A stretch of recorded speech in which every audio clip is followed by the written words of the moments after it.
Oke guys, di video kali ini kamu diberikan kasus untuk membuat metode dan memproses elemen integer variabel mylist. Nah, metode yang harus kamu bikin itu adalah kamu harus menampilkan elemen terbesar, yaitu misalnya 10 ya. Dan kamu harus menampilkan indeks terkecil dari elemen terbesar. Dan kita tahu bahwa indeksnya itu 0, 1, 2, 3, 4. Nah, di antara 10 ini mana indeks yang terkecil ya. Dan yang ketiga adalah kamu harus menjumlahkan semua elemen yang ada di mylist.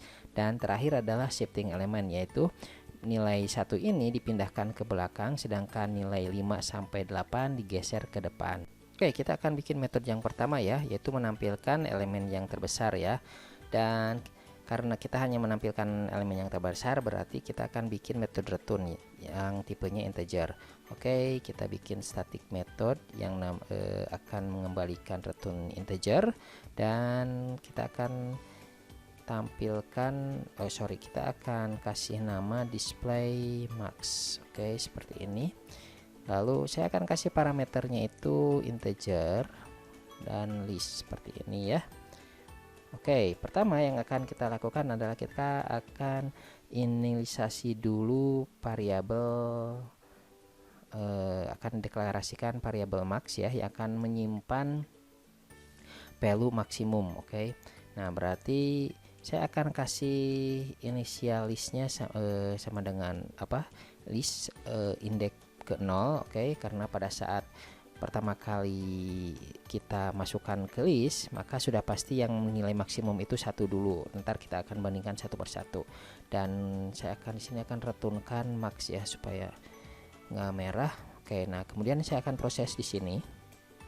Oke, dan kita akan looping. Oke,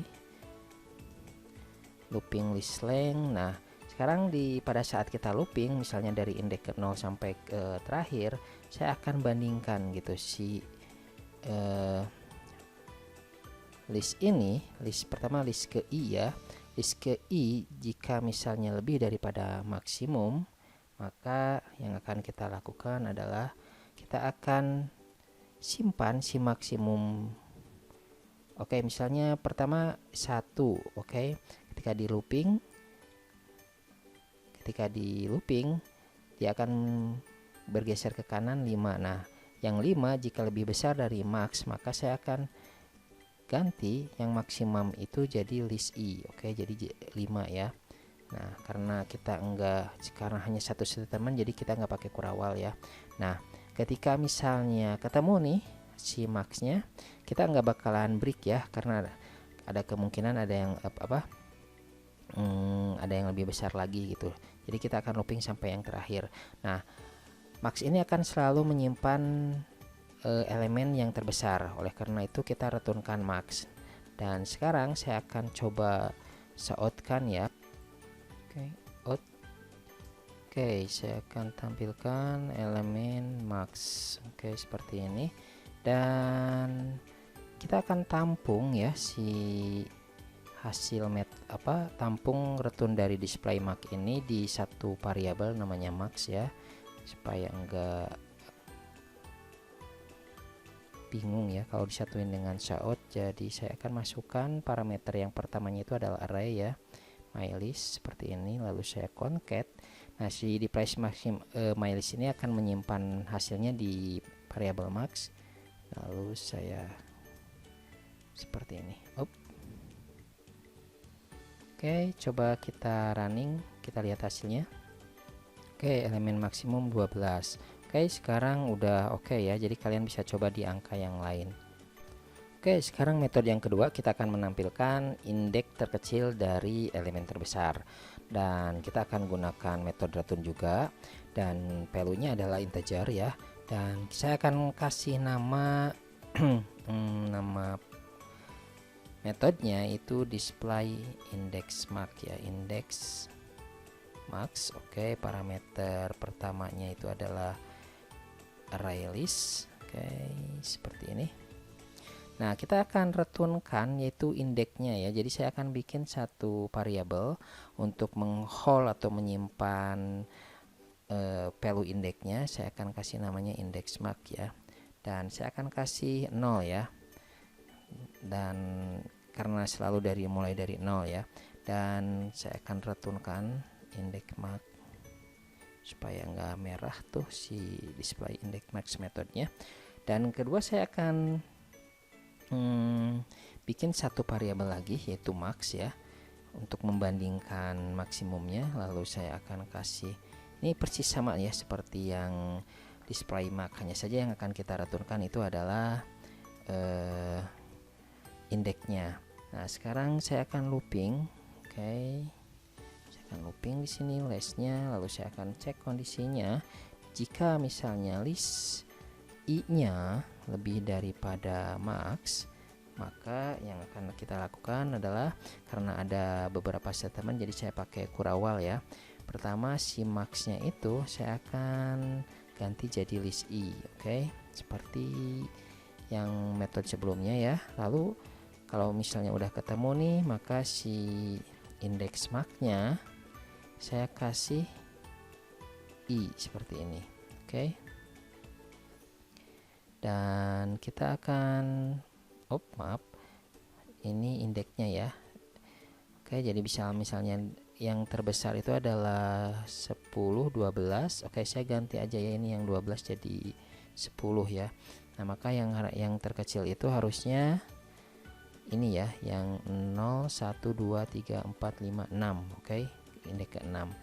Dan saya akan tampilkan di bawah sini, saya akan call integer index max.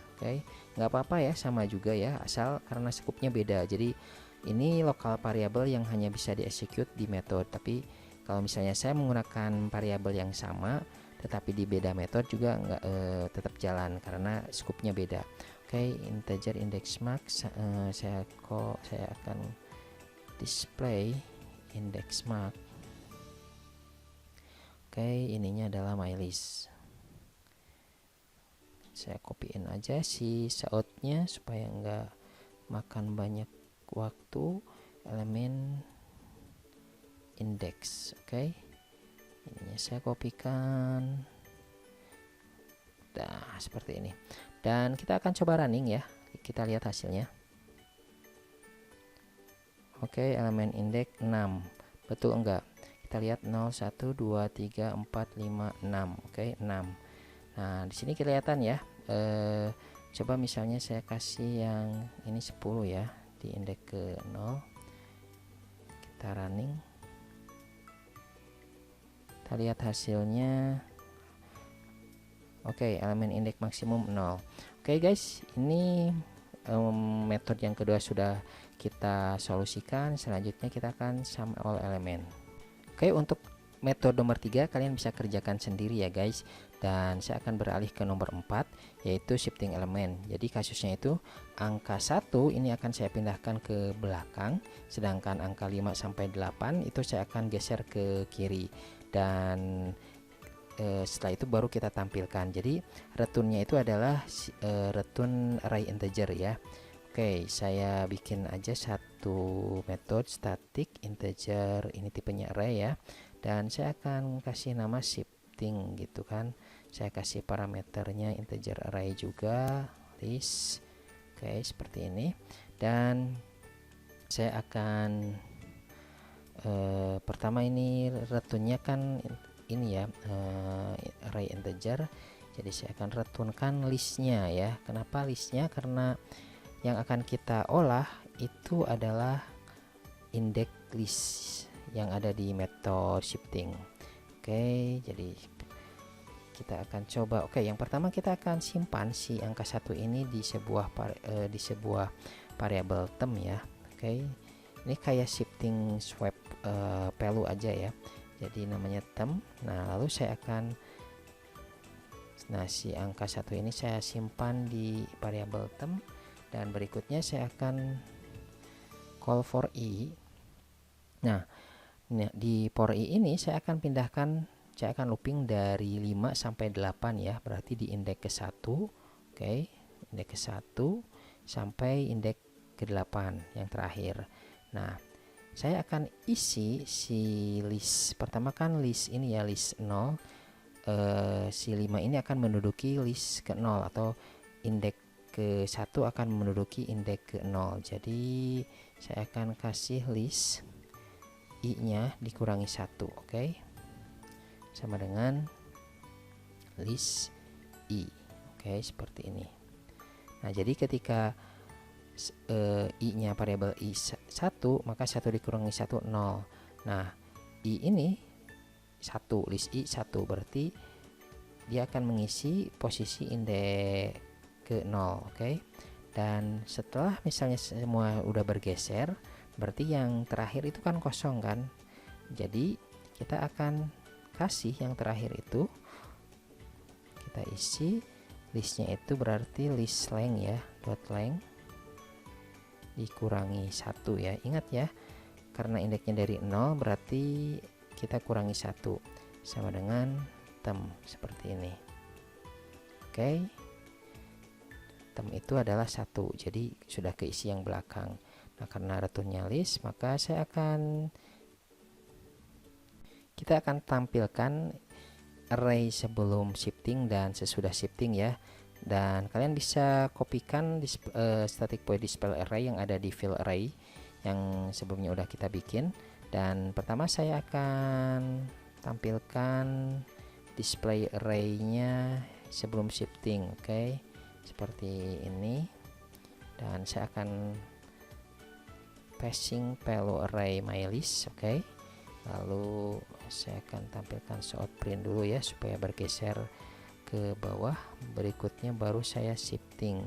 Nah, shifting ini karena returnnya integer, jadi kita bisa gunakan si display array ini juga. Nah, kita gunakan shifting lagi ini, oke, shifting.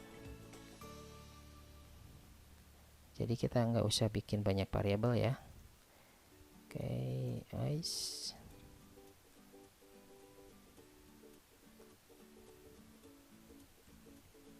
Oke, seperti ini. Nah, jadi si shifting ini returnnya adalah array integer, sedangkan display array ini bisa diinput oleh array integer juga. Jadi kita function display array memanggil function shifting gitu. Oke, coba kita running ya. Oke, kita lihat sekarang udah jalan ya. Dimana ini sebelum shifting ya, 0 sampai 8, lalu hasilnya 5 sampai 8 baru geser ke kiri dan 1 kembali ke balik ke paling belakang. Oke guys, kalian bisa coba untuk lebih jelasnya dengan debugging ya untuk tiap metode. Dan selanjutnya kita akan ke materi berikutnya. Stay tune.